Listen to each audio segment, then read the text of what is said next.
Cadastro de cronograma. Para realizar o cadastro de um cronograma, nós vamos aí em selecionar agrupamento de projeto. Selecionando o agrupamento de projeto, nós vamos selecionar qual é o projeto que nós vamos cadastrar o cronograma. Selecionando então qual é o projeto que nós vamos cadastrar no novo cronograma, o sistema vai nos redirecionar aqui para a tela de listagem de cronogramas, onde ficam todos os cronogramas já existentes. No nosso caso, como não tem nenhum cronograma já criado, nós vamos aqui no botão novo. Nesse botão, ele vai nos redirecionar para a tela de parâmetros do cronograma, onde que nós vamos selecionar novamente qual é a planilha que nós vamos realizar aí a previsão de execução da obra, e logo em seguida nós vamos fazer a parametrização do nosso cronograma, onde que nós vamos colocar se o tipo do período é mensal, diário, quinzenal ou semanal. O que isso quer dizer? Nós podemos realizar os lançamentos dos percentuais previstos para serem executados da obra mensalmente, diariamente, quinzenalmente ou semanalmente. Isso vai impactar no restante todo do nosso lançamento dentro do cronograma. Então isso vai impactar no modo que a gente tira relatórios, vai impactar no modo que a gente informa os percentuais, tanto no cronograma, os percentuais físicos, quanto nas horas trabalháveis por insumos, nas horas trabalháveis por serviço, que a gente vai precisar lançar futuramente.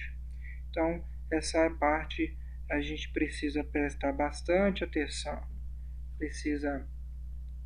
a gente precisa prestar bastante atenção, ficar bastante atento nessa parte, para que a gente sempre se recorde como a gente selecionou o tipo do período, para que lá na frente a gente consiga colocar o restante das informações corretamente, de acordo com a periodicidade que a gente está planejando. Então, por exemplo, se for mensal, eu vou informar lá, por exemplo, um percentual para um mês, um percentual executado de um determinado serviço para o mês, né? Um percentual que está previsto a ser executado. Se for diário, quinzenal, semanal, é a mesma lógica. Logo depois de selecionar o tipo do período, nós vamos informar qual é o mês inicial e o mês final da nossa obra. Caso a gente coloque alguma divisão, algum tipo de período que não seja mensal, nós vamos precisar utilizar esses campos para informar qual é a semana, qual é o dia, qual é a quinzena que vai se iniciar a obra ou que vai terminar a obra.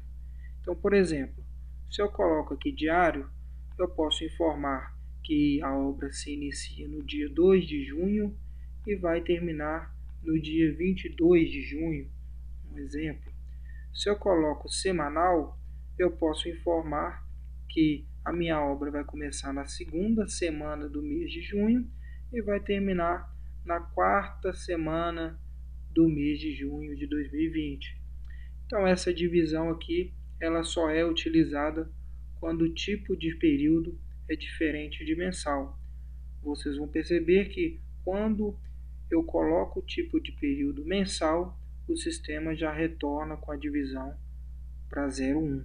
Quer dizer, como o meu tipo do período é mensal, eu não tenho divisões dentro dessa etapa. A próxima informação é o tipo do cronograma. Esse tipo do cronograma é onde que nós decidimos se nós vamos planejar de forma analítica ou de forma sintética. Lembrando que Se nosso orçamento está de forma analítica, nós precisamos manter o cronograma analítico. Se o nosso orçamento está de forma sintética, quer dizer, foi lançado os quantitativos nos itens, nas atividades macro, então nós também podemos lançar os percentuais ou quantitativos previstos a serem executados também nos itens sintéticos. Os próximos flags são permitir meses fora da faixa. Então, eu vou conseguir lançar percentuais ou quantitativos de previsão fora desse período que eu selecionei. E permitir meses, permitir planejamento acima de 100%. Quer dizer, eu vou permitir que um item que eu tenha orçado uma determinada quantidade, eu vou planejar acima daquela quantidade. Então, por exemplo, eu tenho um item de escavação manual de primeira categoria, onde que eu tenho 300 metros cúbicos dessa escavação. Dentro do planejamento, caso eu marque esse flag, o sistema vai me permitir fazer a previsão de execução de 400 ou 500 ou 600 metros cúbicos, qual a quantidade seja a mais que eu queira. Então, para isso que serve esses flags. Fazendo a configuração que nós necessitamos aqui realizar, nós vamos clicar aqui no botão gravar ou então ir pelo atalho Ctrl mais S para poder gravar o nosso cronograma. Assim o sistema já nos redireciona para a tela de acesso rápido, onde que nós vamos ter algumas opções aí e elas vão ser explicadas na nossa próxima videoaula.